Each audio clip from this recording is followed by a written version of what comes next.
Hello, how's it going? Hey, it is going okay. It's been kind of rainy and gray here lately, and it's supposed to snow a little bit tomorrow. And being in Missouri, a dusting of snow means that they are probably going to cancel school. So I may have a snow day with my kids tomorrow.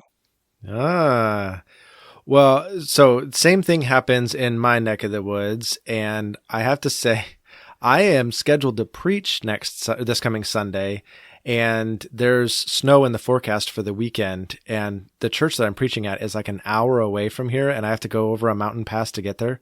So Mm. Shelly was asking me, she's like, "What are you going to do if it snows?" I'm like, "Well, come hell or high water, I will be there." So I will put on chains if I have to and leave 4 hours early, but I will be there. Man, back in the day when I was associate pastoring up in Boston, there were plenty of nights when I would go to the church the night before because it was going to snow, and I would just sleep over at the church. Yeah. And that was the only way I could guarantee I was going to make it. But we Oh, never yeah. canceled. So that's what we did.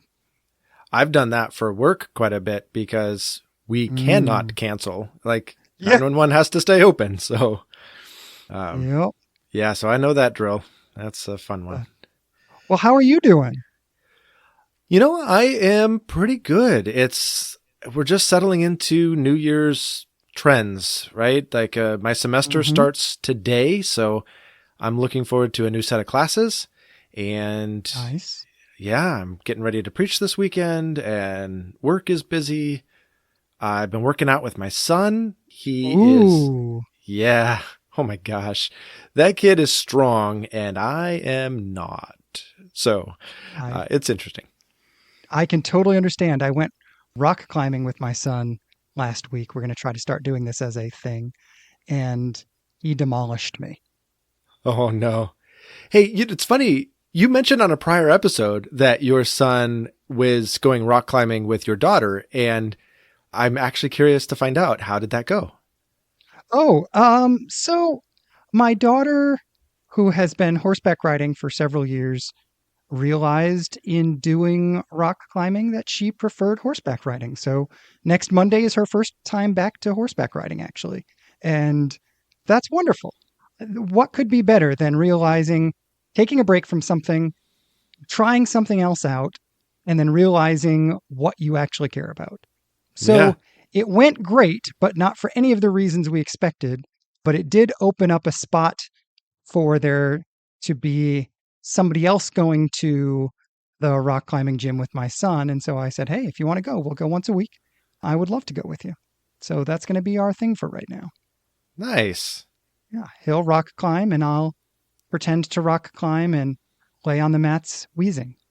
Yeah, there needs to be, there are various stages of walking, right? Like there's crawling, but Hmm. what's the actual equivalent? Like you're not rock climbing, maybe rock Oh, crawling. so there's numbers. There's Oh, actually numbered pathways. So you start at the lowest number is a 5.5, and you go from 5.5, which is an easy climb, to a 5.6, to a 5.7, all the way up to, I think the highest is 5.12. I don't know what those numbers mean other than 5.5 is easy and 5.12 is impossible for me. To put it on kind of what that means, I succeeded in a 5.5 and failed on a 5.6. So this coming week, the very first thing I'm going to do when I'm fresh is that same 5.6 and see if I can do it when my muscles are fresh. nice. Well, not knowing anything about the scale, it seems rather odd to me that the entire scale fits on 5 point something. Can we just eliminate the five? Yeah. That Well, just seems and redundant. and in what universe is 0.12 higher than zero point 0.5? Yeah, right. That's not how numbers work, people. Okay. Well, I'm clearly not a rock climber. Clearly neither am I. But maybe in a year I will be. And in the meantime, you are still a quite adequate nerd. So please tell me, what would you like to talk about today? All right. Well, I am really interested to talk about the opening chapters of the book of Genesis. I Hmm. just finished a book at the end of last year by Madeline L'Engle, who is a wonderful Christian fiction author. The author of A Wrinkle in Time is the thing she's the most famous for. She's a beautiful writer. She is a deeply passionate Christian, and she wrote this trilogy of reflections on the book of Genesis. And I just finished the first one, which was called And It Was Good. And in reading it over, I realized that as a teenager, what I thought the beginning of Genesis was for, or what I was supposed to do with it as a Christian, was to defend the historicity of the creation story in Genesis 1 and 2. Yes. And so in my high school, I actually wrote one of my early research papers in high school on the historicity of Genesis 1 and 2, just because that's what I was supposed to do as a Christian. Yeah. And what I'm about to say is not a suggestion that Genesis 1 and 2 are or aren't historical, but it seems to me that not just Genesis 1 and 2, but the whole beginning of Genesis, let's say up to Abraham, it has to be in the Bible for a better reason than just so that I can defend it. That's it. Right? Yeah, that's so good. You're exactly right. I think anybody listening to this is going to say, "Oh, of course. It's there for a better reason than just like, oh, good. Now you can defend against evolution." So there you go. Yeah. So the question I want to start with is, what is that reason? What does the beginning of Genesis have to do with me and my spiritual life in the 21st century? That's such a good question. And I want to get there, but I also want to lay a little bit more groundwork. And it's groundwork that we went over a couple episodes ago when we asked the question, is Jesus God? And for any listener that hasn't listened to that, the answer is yes, but in what way? Why? That is really what we wrestled with. And I want to kind of do the same thing here and just say, if I can put it this way, how intellectually honest are we going to be in asking this question? Because I think if we're intellectually honest, when we read Genesis 1 through 11, we're going, whoa, there is some weird stuff happening here. And there's some things going on in here that never happen in our modern world, right? People living to 800 plus years old. Like, are we dealing with reality here? Or are we dealing with myth? Are we dealing with what is it? I think is a part of the question. And it's one that I don't feel like we're often allowed to ask in Christian circles. Yeah, I think this is a great question. I think when you ask of any type of literature, what is this? It sets you up to know how to read it and how to hear its message, right? Which And I just want to say, that is such a rich thing. If it sets you up to understand it and to receive its message, well, then that's exactly what we need to be doing with the Bible. We don't just want to read it, say we believe it, check the box and walk away. We want to hear it, receive it, understand it. And if that's going to set us up, then please, let's do that. Let's not shy away from it because it's somehow not allowed in the church. yeah, absolutely. So let me come to this question, throwing the weight of the question onto you as a recent seminary graduate. In your studies, did you ever address the question of what is this? What type of literature? What is the purpose of this writing? Very often you introduce a question with, as a recent seminary graduate, I want to back That's up. just my way of saying I don't have an answer, so I hope you do. Well, I hope, anybody that's been to seminary should be able to tell you that, look, you learn an absolute ton in seminary. There's no doubt about it. But I think what you really end up doing is kicking down a whole lot of doors and peering inside and saying, look at this whole world of information yet to be unpacked in your brain. Okay, next door, kick down the door. Look at this whole world of information that you've yet to consider. And then just on down the corridor you go, and then you graduate. And you're just like, okay, I got exposed to a whole lot of stuff and I have no answers. Not that you have no answers, but at any rate, I don't want to mythologize what a seminary education is. No, a really good friend of mine often says that there are two types of seminary graduates. The seminary graduates who come out confident that they have more answers, and the seminary graduates who come out uncomfortable because they have more questions. And he vastly prefers the latter. Yeah. And I might be in some wild, weird in-between, because I am certain I learned stuff in seminary.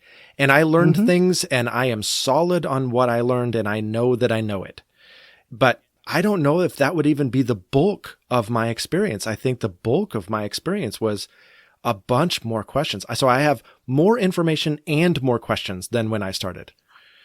Well, and that makes a lot of sense. If I show you a map of China, you might be able to ask me some questions about it.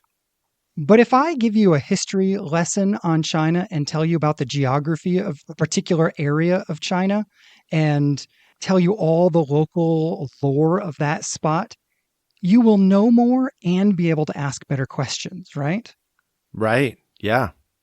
And I think that's what seminary does for you, is it really teaches you how to ask better questions and to know how to track down good answers. Yes. How do I understand what is a good resource and what is not a good resource? How do I understand who has thought this through and who is just shooting from the hip? Yeah. Yeah. No, you're exactly right. So you have that education as well. And so I am looking forward to this conversation just because we're going to wrestle with this. And there are a lot of great, wonderful, godly scholars out there that would answer this question in different ways. My preferred answer is the one. So by the way, the question that we were originally wrestling with is, what is this? What kind of genre are we dealing with?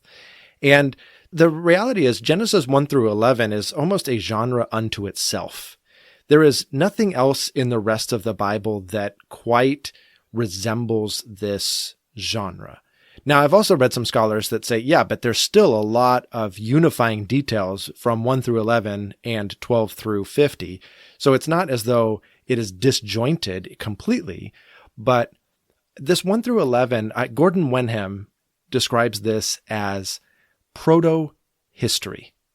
Proto in that it describes where our origins come from and how everything came to be and why, but also proto in the fact that it is kind of prehistorical, not prehistorical, because I think history is actually still a part of what Genesis 1 through 11 is. I still think it's history, but it is clearly not history in the way that we moderns document and recount history. This is how ancients, even before those who wrote it down, chronologized actual events. So anyway, I think it's proto-history. I think that's the best term to describe what it is we're dealing with. But what about you? What is your way of approaching this in terms of what is the genre? So when I look at this, it feels to me like it needs to be split into two pieces. And this is primarily because of the list of forebears in chapter 5. Chapter 5 gives us our very first list of so-and-so had so-and-so, had so-and-so, had so-and-so. And anytime I read that, it screams that there is a grounding in something that is more historical than made-up myth, right? Mm-hmm. There's something grounding in real life about that. Absolutely. And so I think that there is some deep grounding there. One of the things that one of my seminary professors 20 some odd years ago what was his name? Dwayne Garrett? Dr. Garrett. But anyway, his argument for Genesis chapter 1 was that the closest analog to it in terms of genre in the rest of the Bible was actually the groups of 7 in the book of Revelation. So the 7 trumpets, the 7 seals, and so on. And his argument was these are actually a series of visions similar to the visions that John has in Revelation. And so you read Genesis chapter 1 almost as apocalyptic. Oh, that's, yeah. Fascinating argument, right? Absolutely. Again, this is one of many theories, right, that cannot really be proven. This is why endless amounts of ink is spilled trying to describe what's going on here, because it doesn't really fit any other pre-category. Like, it just, any other known category just is close enough that you can make the argument, but maybe not perfect in every way. So even that argument, as tantalizing as it is, sure, I'd hold it up to equal plausibility as some others. Yep. But so what is the actual genre here? It's really hard to say. But I think we can confidently say these chapters are trying to set us up to understand the world in which we live. Oh, absolutely. If you take the creation, Adam and Eve, Babel, and Noah, those are our 4 big stories, right? Mm-hmm. If you include Cain and Abel as part of the Adam and Eve story, I guess. So if those are our stories, those 5 stories, I guess, I think those function as, let's call them cornerstones in the foundation of how we should see the world. But I really like what you said as well in terms of how the genealogies ground this in historical events. It legitimizes these stories and says this isn't just a collection of stories that helps you orient to the world, and it's no better than what a myth would do in that regard. It's actually bringing you historical facts about how things came to be. Yeah, C.S. Lewis always called it the true myth, right? Which I get, but the word myth in our society is so loaded. Like, I don't know if I don't know if he'd use those words today.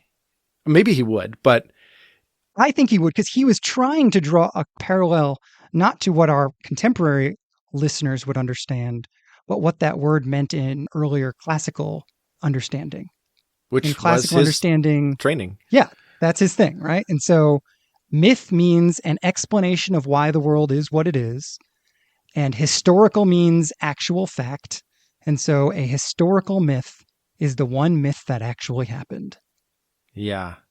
And somewhere in there is good enough for me as a working hypothesis, as a reader. Yeah.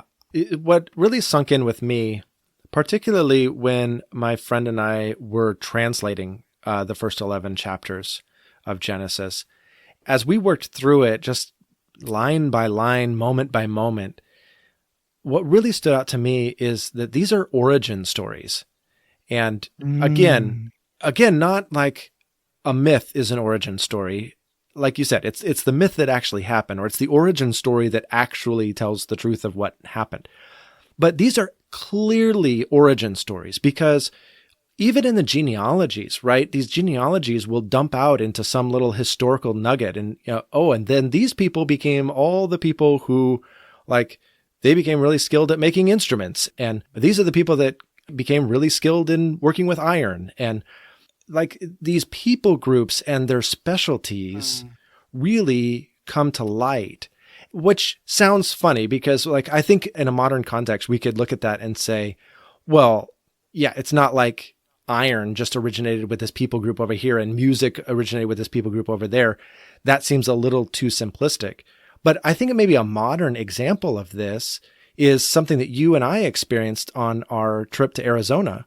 And when we went to the indigenous dinner theater night, one of the things that we learned was that the Navajo in that area of the country had developed pottery to a whole new level.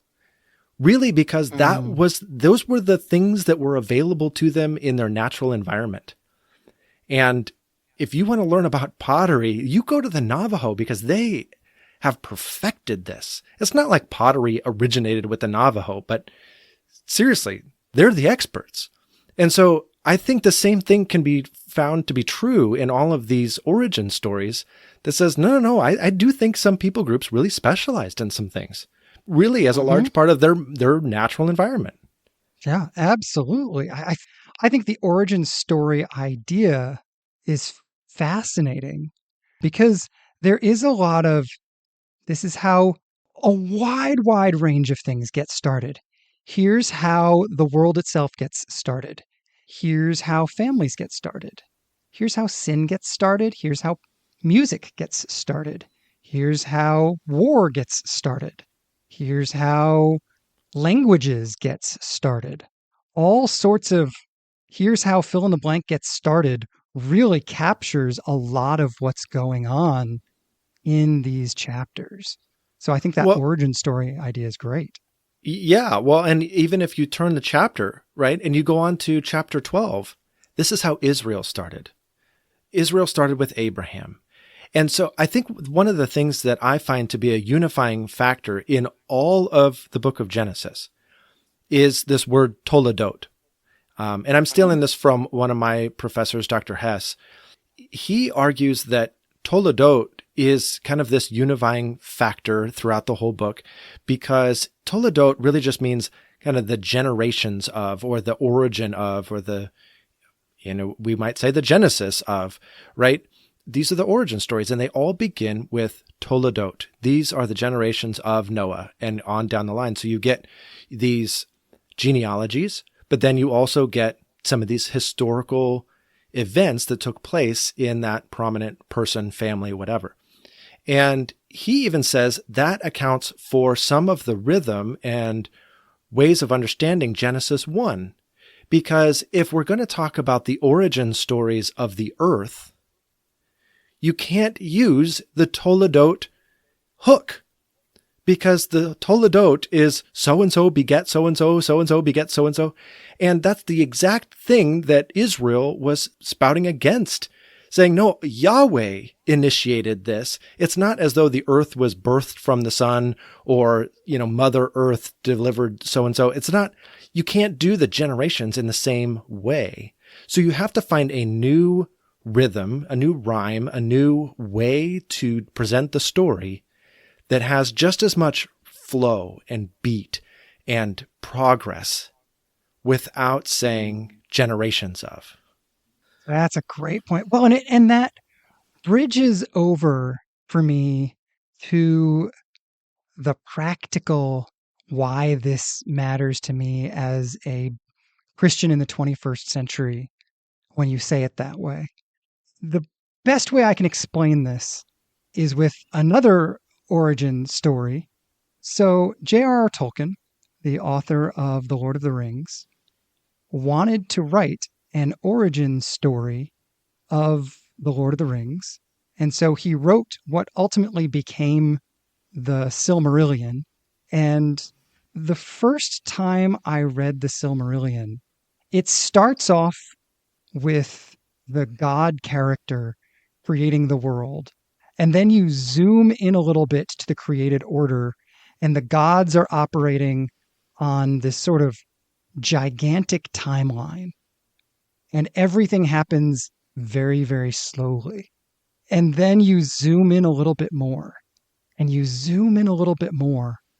But there's this clear sense that on the grand scale, God and the great supernatural beings are in operation, but they are operating on this grand scale that is always present, and we just aren't on that scale. And I think when you think of Genesis as the beginning, or as this is where it started, this is the story, it reminds me in that same sense of zooming in. You have Genesis 1 and 2, which is this giant story of origins. And then you zoom into here's how people started. And then you zoom into eventually until you get to here's how Israel started. The reminder for me is that the backdrop of every individual story is the fact that this is the world God created and that he is the great operator or actor in the story.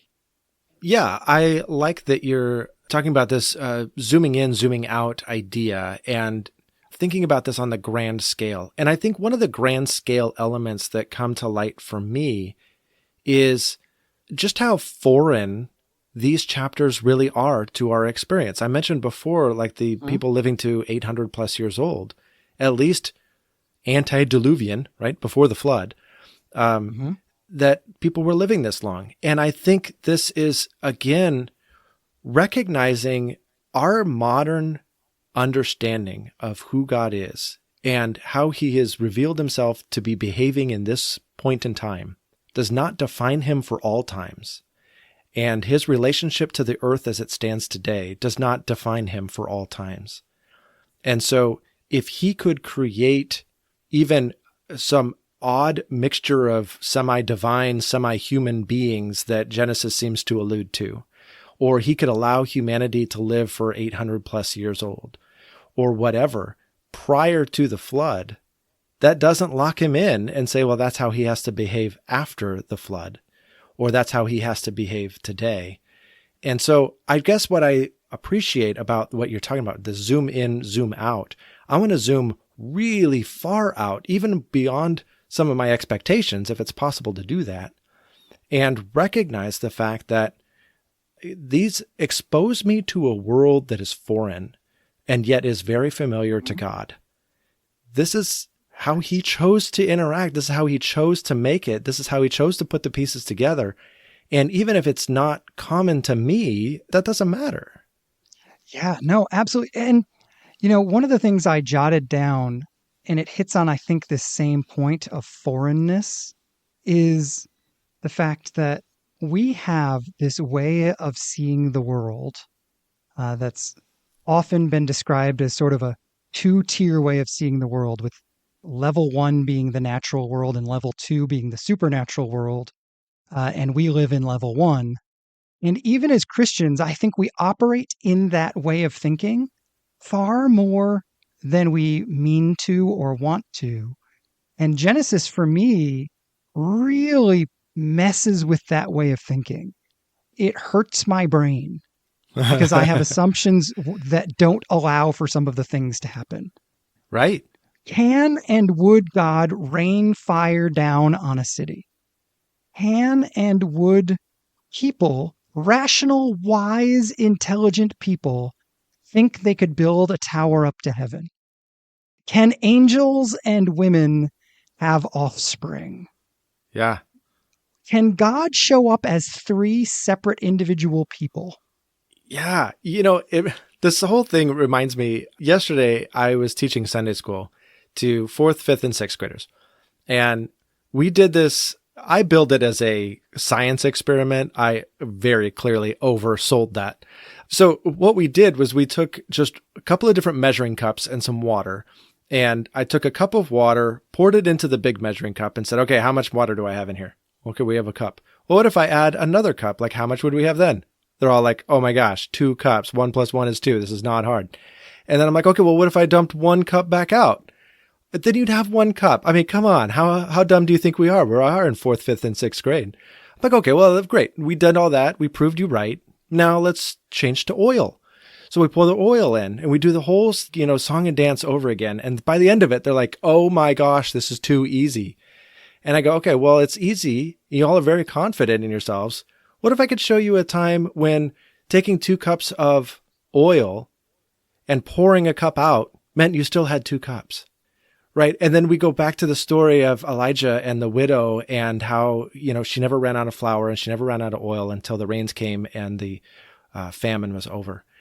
And we've come to expect, and even I'm not accusing my fourth, fifth, and sixth graders of this, but like we've even developed an arrogance around what we believe we know. This is the way the world always operates. It is the way it is, period, full stop. And then we fail to recognize God can and does operate outside of those boundaries whenever he wants.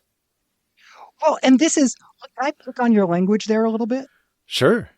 See, I think what Genesis challenges us to think is that God doesn't operate outside of those things, that the inside and outside language is wrong, that God is inside, and that our assumptions are what make there a box that God has to operate outside of.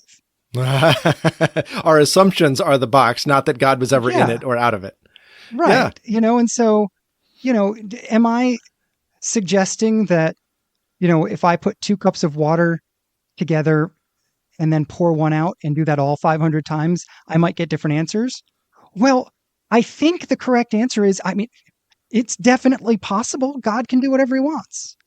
My instinct when I say that, at first I was going to say, of course I wouldn't suggest that. But I think the whole point is, if we live in what I guess I would call a dead universe, a universe with no person behind it, then yeah, it's going to be the same over and over and over again. But if I live in a living universe with a living God behind it, the fact of the matter is I have no idea what's going to happen next time. And I love the fact that science even acknowledges this in certain circumstances. I love the fact that like certain things are called theories rather than facts.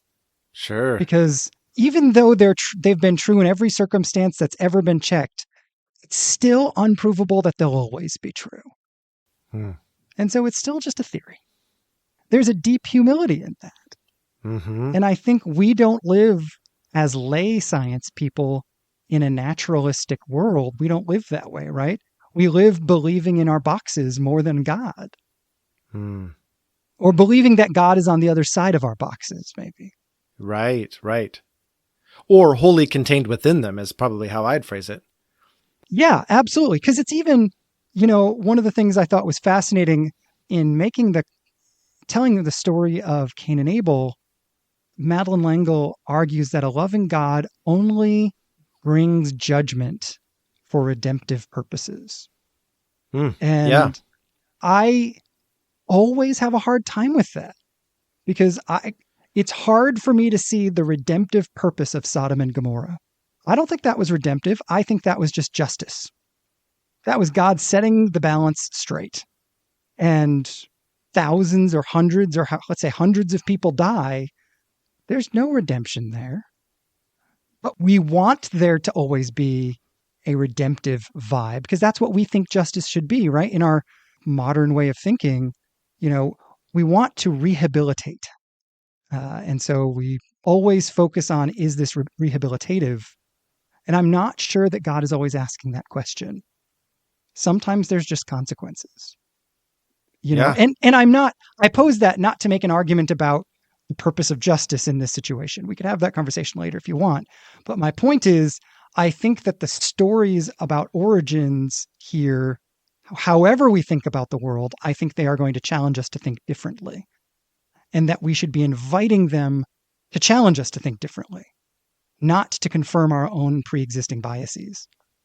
Right. Well, yeah, I like what you just said there, not to confirm our pre-existing biases, right? And I think that's where you started this episode by saying that's the pre-existing bias we were given as kids. You read the beginning of Genesis to prove the historicity of the creation account, period, full stop. That's what it's there for. And to break out of that bias and to break out of some assumptions and just allow the text to speak in whatever way it needs to speak, that's just such a better approach. It's something we hit on almost every time we talk about the Bible, is that we want to approach the Bible with humility. It gets to define the conversation and I don't. And so if it thinks that the primary emphasis needs to be on good and evil, fine. If it thinks the primary emphasis needs to be on history, fine. If it thinks the primary emphasis needs to be on origins, fine. And our answer is always going to be provisional, knowing that a new generation, a scholar from a different culture, somebody from a different tradition might help me see a better and more accurate answer. Yeah. Like Langle does. I mean, it was fascinating. This is, I think, what really drew me to this conversation was, reading an artist's take on this. She said things I'd never thought of in my life. And I've read commentaries and studied things. And, like, for example, how many times have you heard the question about why God would create the tree of the knowledge of good and evil in the first place? Have you heard this question? Yeah. Right? This makes sense.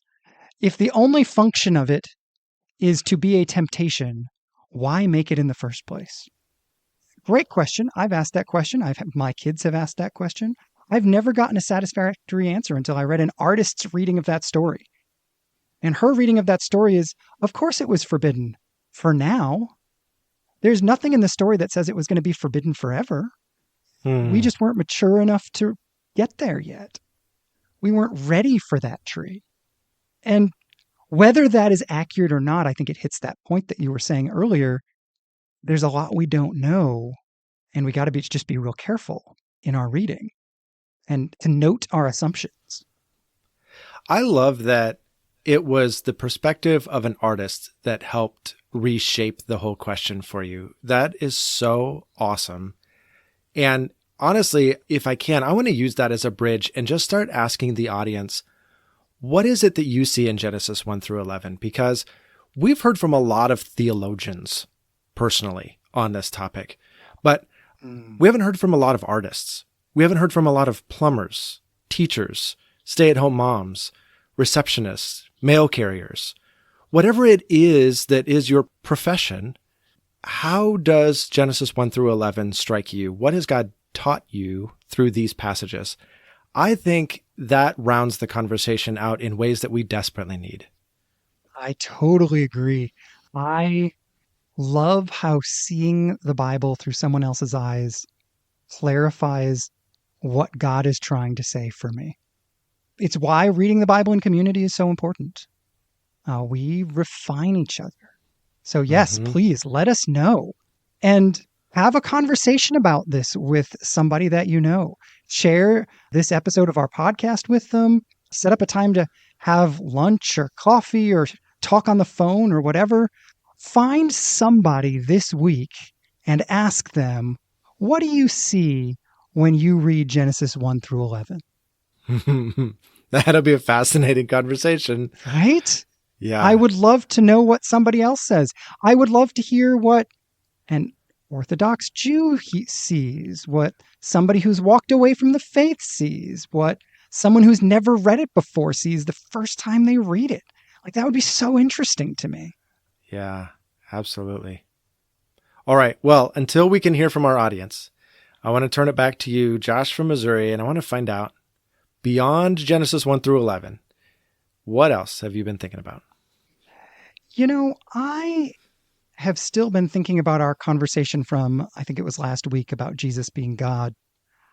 And I've continued to read the Gospel of Matthew. I actually finished it up in the last couple of days. And, one of the things that struck me that I don't think I said in our conversation last week was, if I ask the question, what is Jesus? That is to say, what is his nature? I definitely stand behind what I said last week, that it doesn't feel to me like that is the question the gospel is trying to answer. But if I ask the question, who is Jesus? And more specifically, within the covenantal relationship between God and his people, who is Jesus? I think Matthew in particular starts to answer that question really powerfully. And he starts to answer it both people. He is both sides of the covenant.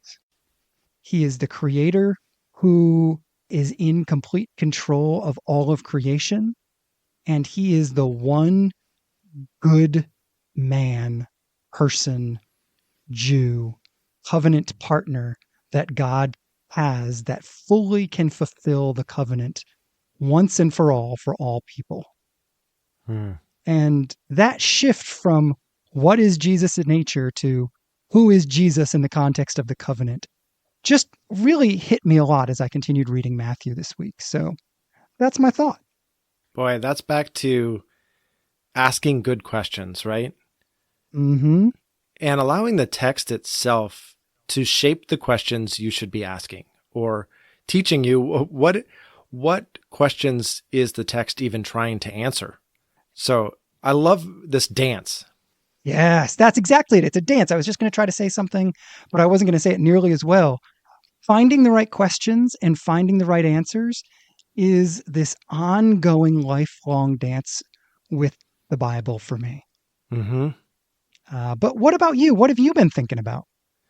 Yeah, so I mentioned that my classes are starting up this week, and one of my classes is human growth and development.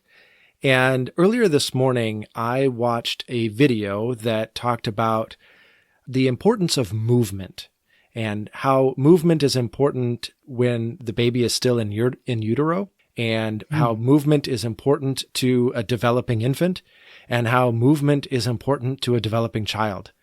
And it was kind of talking about showing how adults can help nurture and foster this movement in their child and do so holistically that really sparks brain development.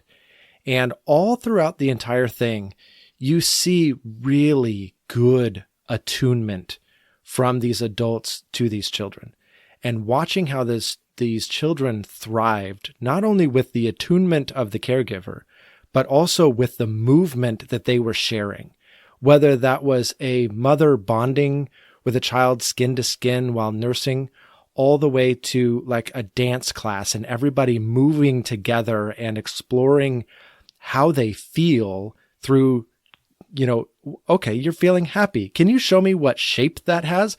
And like using your body to do the shape of happiness. Which is really a fascinating way of integrating both emotion and body movement and exploring your space and all of these things in such good, healthy moments. And I thought to myself, this is just pure joy. Like I smiled throughout the entire hour-long documentary because every moment was so rich in connection and just the best of humanity. And I guess what my thought is that we adults get really stuck. We get stuck not only in our lack of movement, but we don't have as wide of a range of expressiveness. We don't explore our physical world quite the way a child does.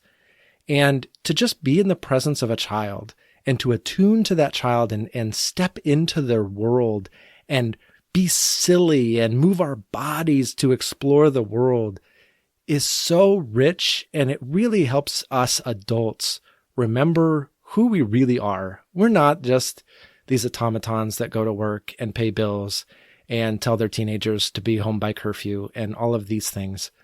We're living, breathing, embodied humans that have a range of emotions and a range of a world to explore. And it was just good. I love that. I think you're absolutely right. One of the things that kids offer us as parents is the opportunity to let go of our egos and be something simpler and more joyful and more experiential and more sensory. And all of that rolled together, I think, is deeply spiritual, because I think the reason you can let go of your ego is because you live in a safe world where God is present. That's good. I'll have to think on that one. Man, that's awesome. I am really excited, honestly, to continue hearing more about your developmental class, because, even as we think about growth, which is something we talk about all the time, healthy growth takes into account all of this stuff that is happening within us that is captured in the phrase developmental psychology. Yeah. Yeah. Well, and even just kind of relating it back to spirituality for just a second, just thinking about the importance of dance and in terms of body movement and engagement and just so many different advantages to moving through dance. dance is a part of our spiritual worship. It's in the Psalms. Dancing before the Lord is even commanded. We don't see that in a lot of churches. And if we do, we're probably freaked out because they're also like getting slain in the spirit and rolling in the aisles and whatever else. But yeah, speak for your own tradition there, buddy. My tradition may need to tone it in a little bit. Okay, all right. My dancers tradition and the flag could use wavers to and the tambourinists all need to kind of slow it down a little bit. Because yeah, but yeah, no, that's so good. Well, as always, I think it's time for us to transition into what is clearly our favorite segment of our conversation, which is the Which Josh question. Honestly, it's the whole reason we do these podcast episodes. We just we roll out of bed. We're like, how can we embarrass ourselves? Oh, I know. Let's do a Which Josh. All right. Well, this week's Which Josh question, hopefully living up to the level of embarrassment you're suggesting, is actually which Josh doesn't walk on cracks in the sidewalk? That is phenomenal. I want to know. Yeah. All right. And it is me. I don't even know if you knew this up until before today. We have spent not a lot of time in the last 20 years in the same space, but we've spent sufficient time that I have seen this play out. But what I did not know is whether or not this was a lifelong habit or just something you were doing because you were happily on vacation. It is a lifelong habit, but it is an outgrowth of when I was a kid. I have never tolerated boredom well. And walking from one place to another was horrifically boring to me as a kid. Because it's the one time when you're definitely not doing anything. Right? And so it was a game I made up for myself as a kid to occupy my mind in these in-between times when I was super bored. That's fascinating. I thought you were going to tell me that you literally adopted the phrase, step on a crack and you'll break your mother's back, and just believed it and then never could break yourself of the habit. Nope. It might be inaccurate to say I never step on cracks in the sidewalk, because if I'm in the middle of thinking about something else, it is not something that consumes me every time I'm walking. But if I'm bored or if I'm not thinking about something else, it tends to be where my mind goes. Again, I think just to keep me occupied. But so I am one of those weird people who doesn't walk on cracks in sidewalks. Okay. We could have named this segment The Idiosyncrasies of Josh. Ooh, we could have. But oh well. Which Josh is just fine. Yeah, it works. All right. Let's do it all again next week. That sounds awesome. I can't wait. I'll talk to you then. All right.